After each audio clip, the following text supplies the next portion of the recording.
Well, during the Boston bombings, Dan Bidani made the term false flag a household word. That was a very important thing because it takes the power away from the governments that use that technique. It's not just the Reichstag fire. It's been used many times. And we've got a filmmaker in the UK that we're going to be talking to right now, Tony Rooke. And he's bringing awareness to the term false flag in the UK with his films about 9/11 truth. Joining us from the UK is Tony Rooke. Welcome, Tony. Welcome back. Hi, David. Now, you've had an interesting follow-up, but let's get people brought up to what got us to interview the very first time, and that is your complaints to the BBC, and you made an issue out of not paying the licensing fee. People in the U.S. may not realize it, but everyone in the U.K., if they have a television set, has to pay a licensing fee to the BBC. You refuse to pay that on principle. Tell us why you refuse to pay that on principle. Well, a quick resume of the BBC case. I ended up in court because, yeah, as you say, I refused to pay the £145 for the license fee that you have to have here for the privilege of watching the television, and ended up in court. Now, I was withholding my license fee under legislation called the Terrorism Act 2006, which we have here, which very clearly prescribes if you have reasonable cause to believe you may be funding the purposes of terrorism, then you don't pay. And I've been studying 9/11 for some years now, and obviously because the BBC broadcast the collapse of World Trade Center 7 23 minutes before it occurred, it has since embarked upon this shocking propaganda campaign trying to cover up the reasons for the collapse of World Trade Center 7, which I have reasonable cause to believe was a controlled demolition. Exactly. Let's hold it right there, because when they did that report, the BBC reporter, amazingly, as many people pointed out, and it's been seen over and over again, most truthers know it because it's a key piece of evidence. She's reporting the collapse of World Trade Center 7 20 minutes before it happens, and you can see it over her shoulder as she's talking about it. Now, you went in and you talked to the judge, and you presented some information to them, and we've got a clip of that that we want to show right here. It's what you showed to the judge. It's off of your YouTube video. Okay. We all remember how the Twin Towers were destroyed on 9/11, but there was a third huge skyscraper that collapsed that day.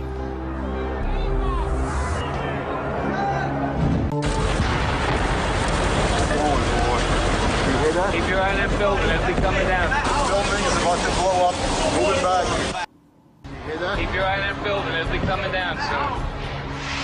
What could cause a seemingly sound 47-story building to collapse? Keep your eye on that building as they coming down. The building is about to blow up. Moving back. Back here. All right, guys? Sorry. We are walking back. There's a building about to blow up. There's a building about to blow up. So that's an interesting clip where you juxtaposition what the BBC is saying with what actually happened. You show how they manipulated it. They edited out sound effects of the, you can hear a bomb exploding in the background. You can hear additional comments on the CNN footage about people saying, get back, we're going to blow this up. They doctored that, right?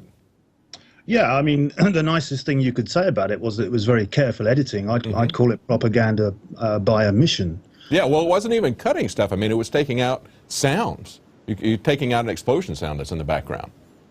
Yeah, they clipped that, and the judge said he'd seen all the evidence that we submitted before trial, and there was a lot of hard copy, and that little piece that you've shown was just part of an hour-long DVD which I submitted, which was 99% of it was concentrated on World Trade Center 7 and the BBC's very selective editing and broadcast of material which was very much cherry-picked, so gave a very false impression of the day. So you've been working on things. This is actually the third project that you've got coming up, because you had the incident there with the BBC and giving the evidence to the judge. You also had a documentary film about Tony Farrell, who was a police detective who began his own investigation, looked at the evidence, took it to his supervisors, and their reaction was to dismiss him. They didn't even mention the evidence that he was, highlighting in his job. He'd been senior intelligence officer, analyst for South Yorkshire Police for over a decade.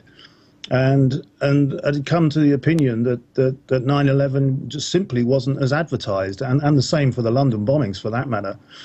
And you know, put this forward to his hierarchy, and they said, Tony, we can't we can't work like this. I think one of them's even on record as saying that you know, you may well be correct, but we are only the government foot soldiers. Well, it was a great documentary that you did with Tony, because what you did was you followed his journey of discovery, basically in retrospect. And you showed a person of principle following the evidence, saying why he believed that, and amazingly, they dismiss him for that. But now that you've gone to a judge and you've given him the evidence as part of this BBC case, you followed this case of the active duty policeman, now you're looking to fund another film where you're basically going to go to retired policemen, retired judges who don't have anything to lose, who can not have the pressures of their job being threatened if they take a close look at this evidence. The idea is that, yes, people who have not got anything to lose, if you like, that the job is over. Once you explain this to people, once you show these declassified documents, the fact that Operation Gladio was thoroughly investigated by the Italian government, Operation Northwoods has been declassified by the CIA. It's an exact template for 9/11, except that we have a different boogeyman. Instead of it being blamed on Castro's communists in Cuba, it's being blamed on Al-Qaeda. When you start to show this to people, it starts to click with them. They see the MO. They see a repeated thing that the government is doing each time. They understand that it's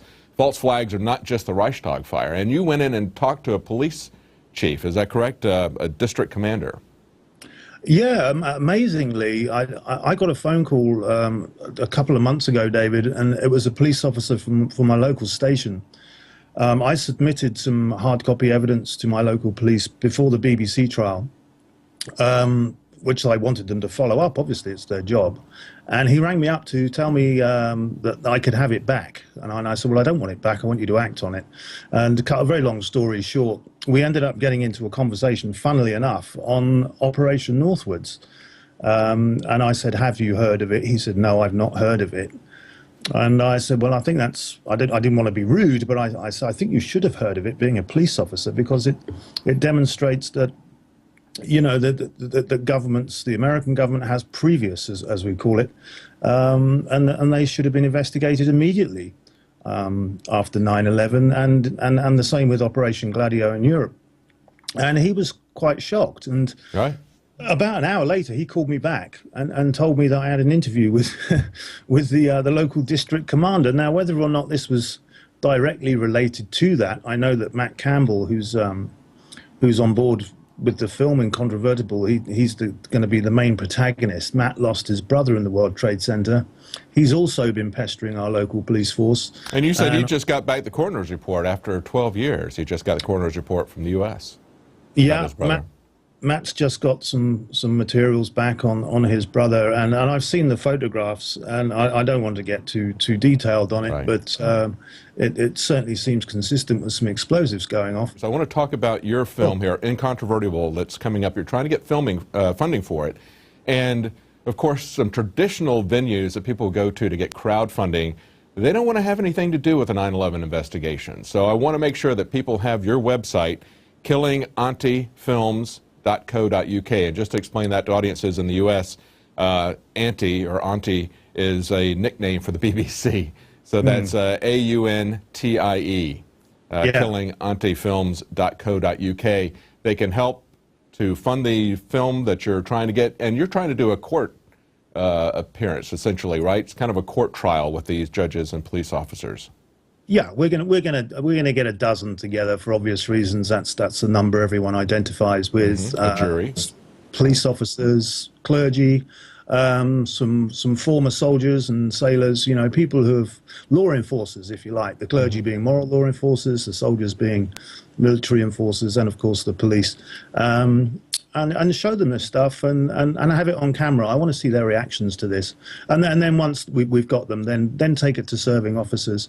And, you know, I recently had an interview with my local district commander, and she liked the idea. She really liked the idea. I think it's a wonderful idea to have that trial, to show people who are men of integrity, who know how to look at an investigation, and to film them being presented with the evidence to see their reactions. I think that would be a very valuable thing. I hope people will go to your website and help to fund that project. It'd be a fascinating thing to see and very helpful for all of us, I think. Yeah, it'd be certainly an interesting dynamic to watch, to see these guys sort of waking up on film and realizing just who they've been working for over the years. That's a sad thing as well. That's true. And I'm glad to see that you're including clergy in there. In history, we've had William Wilberforce, who for his entire life stood against slavery. And it took him an entire lifetime to fight against it, but he was tireless. And he was told at the beginning when he became a Christian he was going to go in the ministry, and he was told by John Newton, who wrote Amazing Grace, no, what you're doing is just as important. So we want people to take moral leadership, and I really thank you for doing that. And the kind of background that you've had with a father who was a detective, who wanted to look at things honestly, the story that you've already covered with Tony Farrell, that's a great documentary. People should check that out. They can see that at your website, is that correct? Yeah, it's called Offensive, the story of Tony Farrell. And yeah, thanks. Yeah, Tony's story is fascinating. He's a very brave guy and a fine Christian. Great, great. So that's killingantifilms.co.uk. People can go there, watch what you've already done, and they can fund this very important film that you're trying to get off the ground, Incontrovertible. Thank you, Tony. Thank you very much indeed, David, again. Thank you for joining us. Bye-bye. Cheers. Bye-bye. Well, it's very important to help fund filmmakers, to support them. That's why we already have State of Mind on the internet. But if you want to support the filmmakers, get a DVD, pass it around, help to wake people up. And that's exactly what Tony Rooke is trying to do with his film, Incontrovertible. So take a look at his website, killingantifilms.co.uk.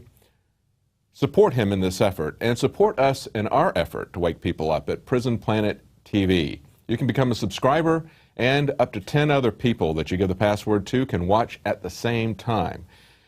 All of this is helping to wake people up, and the only way that we can do that is if you help to fund our operation, if you help to fund filmmakers who are trying to get the truth out there. Well, that's it for tonight. We'll be back tomorrow at 7 Central, 8 p.m. Eastern.